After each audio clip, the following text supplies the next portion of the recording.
صلی علی رسولہ الکریم اما بعد فاعوذ باللہ من الشیطان الرجیم بسم اللہ الرحمن الرحیم شہر رمضان الذی انزل فیہ القرآن ھدی للناس وبینات من الہدی والفرقان سبحان ربک رب العزۃ عما یصفون وسلام علی المرسلین والحمد للہ رب العالمین اللہم صلی علی سیدنا و مولانا محمد وعلی آل سیدنا و مولانا محمد وبارک وسلم۔ میرے انتہائی واجب الاحترام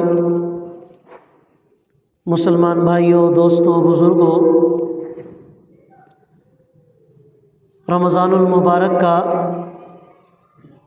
بابرکت مہینہ جاری و ساری ہے اور بڑی تیزی کے ساتھ اس کے شب و روز گزرتے چلے جا رہے ہیں۔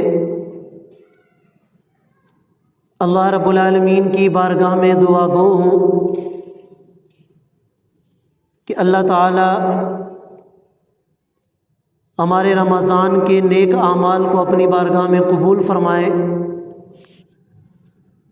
اور اس کے جتنے بھی ایام باقی ہیں ہم سب مسلمانوں کو ان کی قدر کرنے کی توفیق عطا فرما دے۔ میرے محترم دوستو، سورۃ البقرہ کی آیت نمبر 185 کا پہلا جز آپ حضرات کے سامنے تلاوت کیا ہے،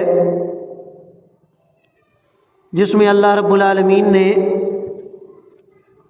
قرآن کریم کو تمام جہان والوں کے لیے ہدایت کا ذریعہ بتایا ہے۔ آپ اگر قرآن کریم کا اسلوب دیکھیں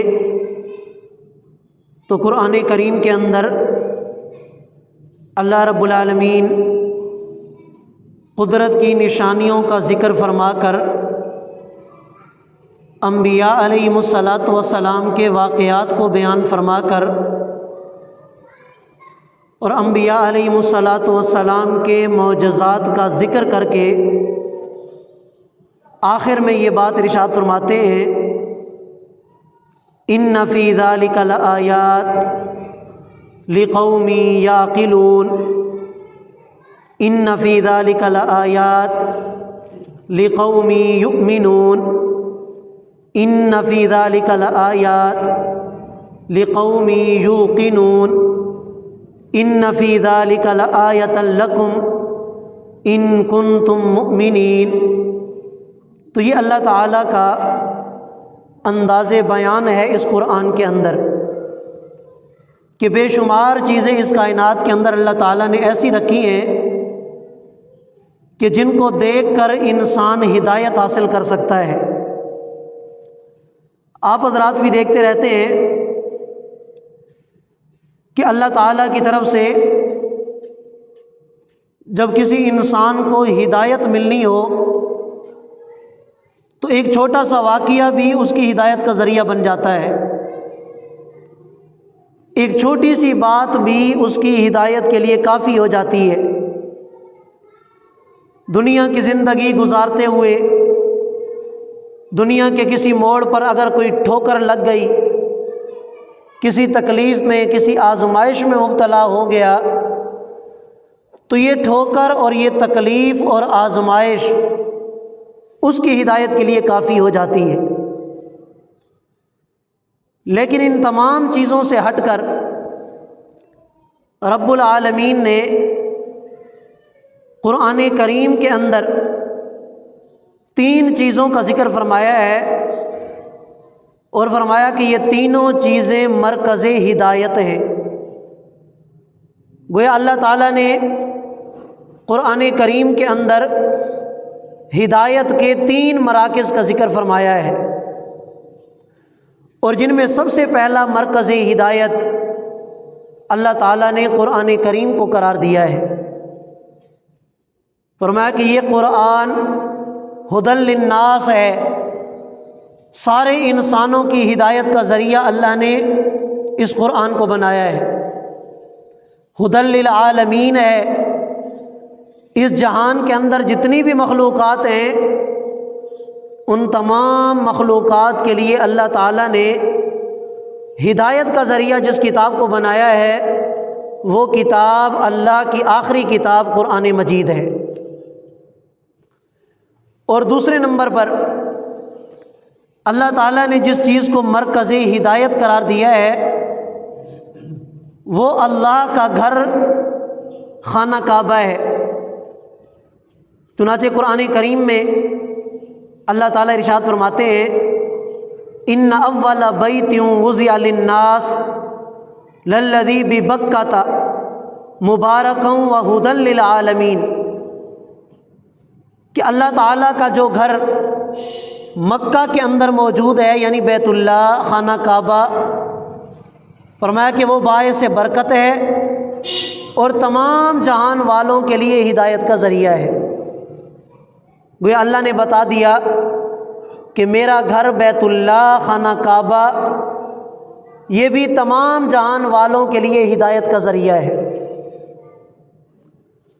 اور تیسری چیز جو اللہ نے بیان فرمائی اور جسے مرکز ہدایت قرار دیا گیا قرآن کریم میں، اس کا ذکر اللہ رب العالمین نے سورۃ الفاتحہ میں فرمایا ہے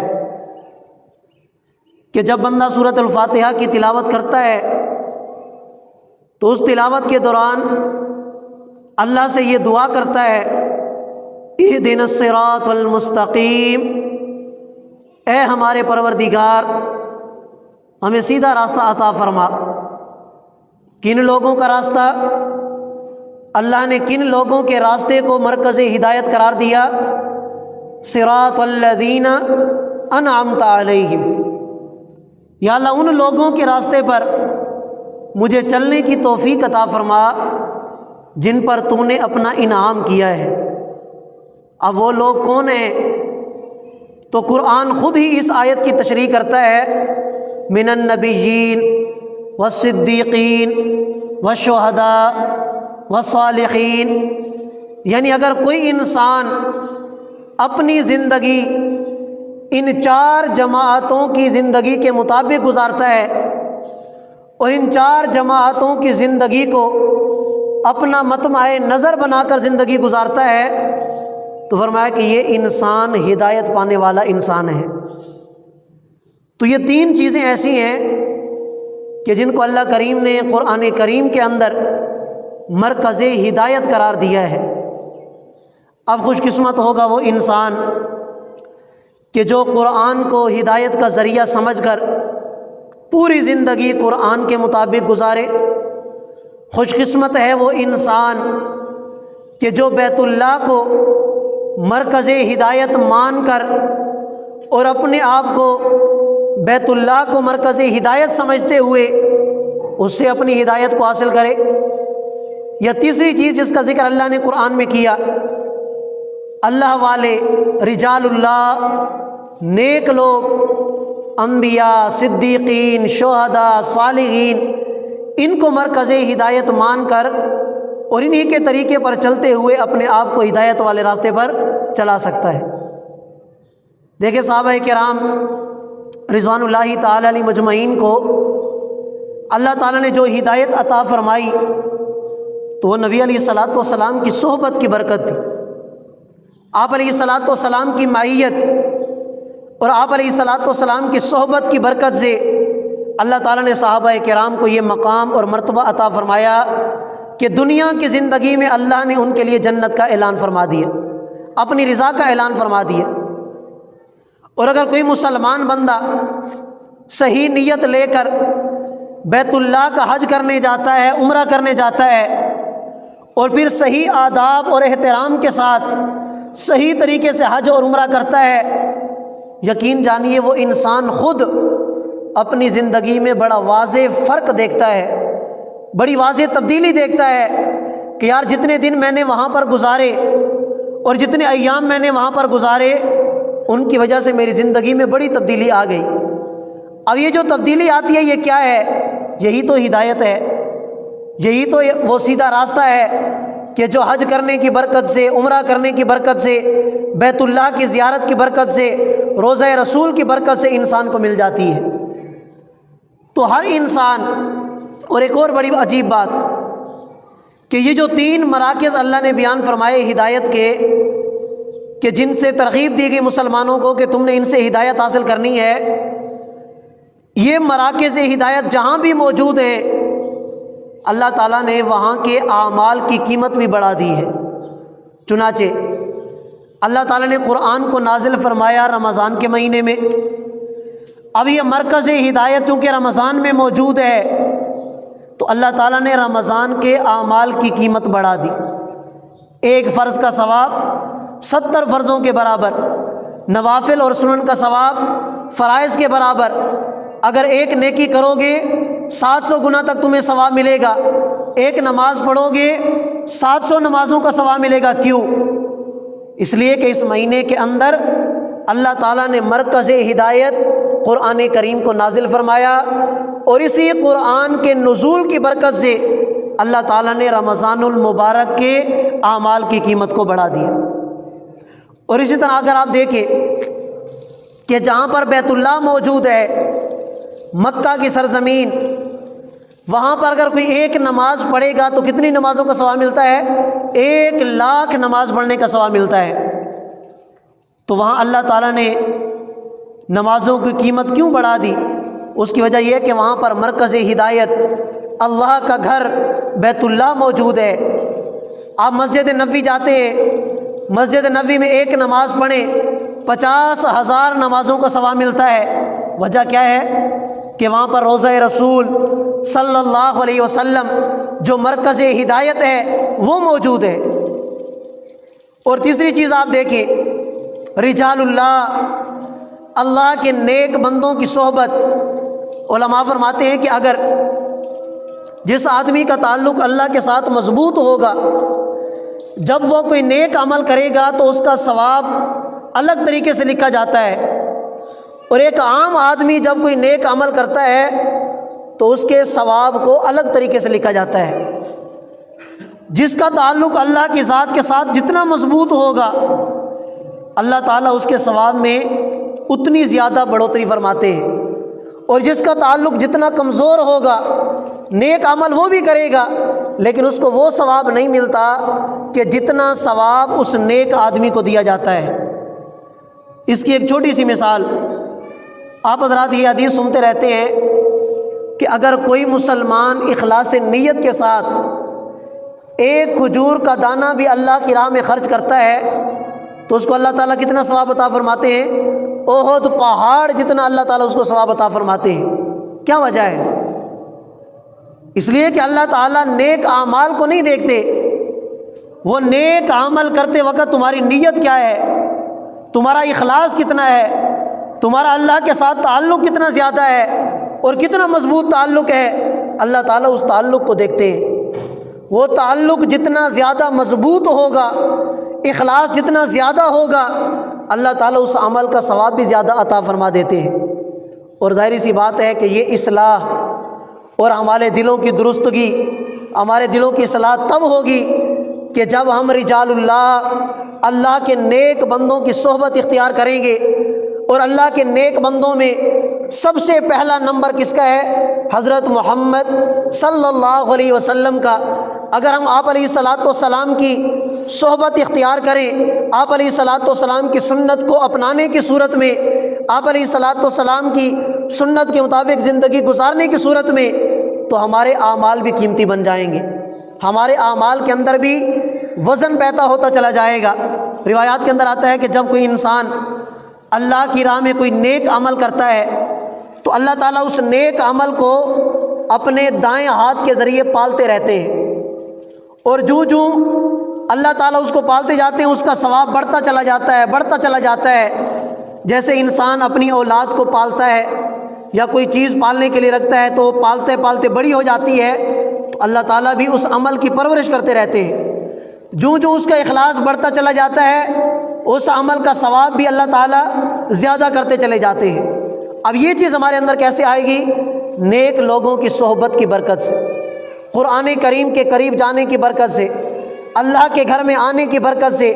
اگر ہم تینوں چیزوں کو جنہیں اللہ نے مرکز ہدایت قرار دیا ہے، اگر ہم ان تین چیزوں کے قریب آنے کی کوشش کریں گے، اللہ تعالی ہمارے اعمال کو بھی قیمتی بنا دیں گے۔ اب رمضان المبارک کا یہ عظیم مہینہ چل رہا ہے، اللہ نے اس مہینے کے اعمال کو قیمتی کیوں بنایا؟ قرآن کے نزول کی برکت سے۔ اور اللہ معاف کرے، آج ہماری سب سے بڑی غفلت وہ قرآن کریم کے ساتھ ہے۔ ہم قرآن کریم کو پڑھنا تو دور کی بات، اور پھر سمجھنا تو دور کی بات، اور پھر قرآن پر عمل کرنا تو اس سے بھی دور کی بات، ہم قرآن کریم کی تلاوت بھی گوارا نہیں کرتے۔ اور قرآن کریم کی میں نے عرض کیا تلاوت دور کی بات، ہم قرآن کریم کی زیارت نہیں کرتے۔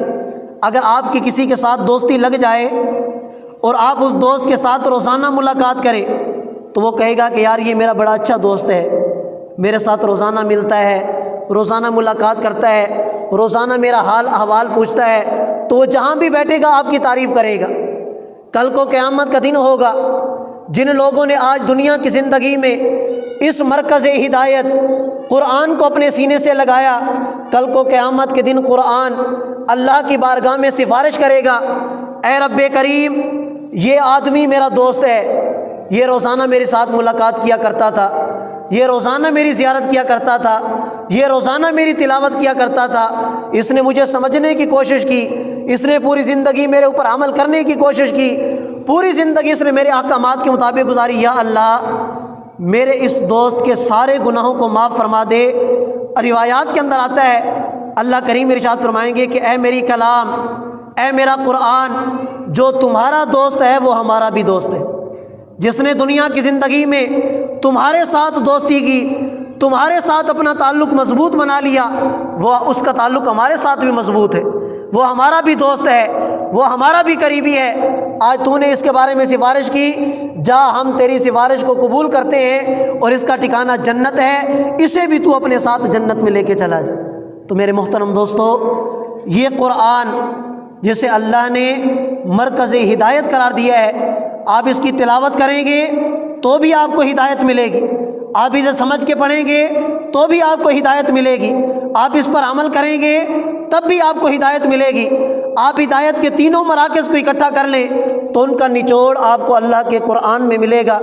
اللہ کے گھر کا ادب بھی آپ کو قرآن بتاتا ہے، نیک لوگوں کا ادب بھی آپ کو قرآن بتاتا ہے۔ غرض پوری زندگی کا اگر آپ نچوڑ لگا لیں اور آپ یہ فیصلہ کرنا چاہیں کہ انسان کی دنیا اور آخرت کی کامیابی کا نچوڑ کیا ہے، تو اللہ کا قرآن ہمیں بتاتا ہے کہ دنیا اور آخرت میں اگر کامیابی چاہتے ہو تو اللہ کی کتاب قرآن کریم کے ساتھ اپنا تعلق مضبوط بنا لو۔ اور جن لوگوں نے اللہ کے قرآن کے ساتھ اپنا تعلق مضبوط بنا لیا وہ دنیا میں بھی کامیاب قرار پائے اور انشاءاللہ آخرت میں تو یقیناً وہ کامیاب ہو کے رہیں گے۔ اللہ تعالیٰ کی بارگاہ میں دعا گو ہوں کہ اللہ تعالیٰ ہم سب مسلمانوں کو سمجھنے اور عمل کرنے کی توفیق عطا فرما دے۔ وآخر دعوانا ان الحمد للہ رب العالمین۔ جزاکم اللہ۔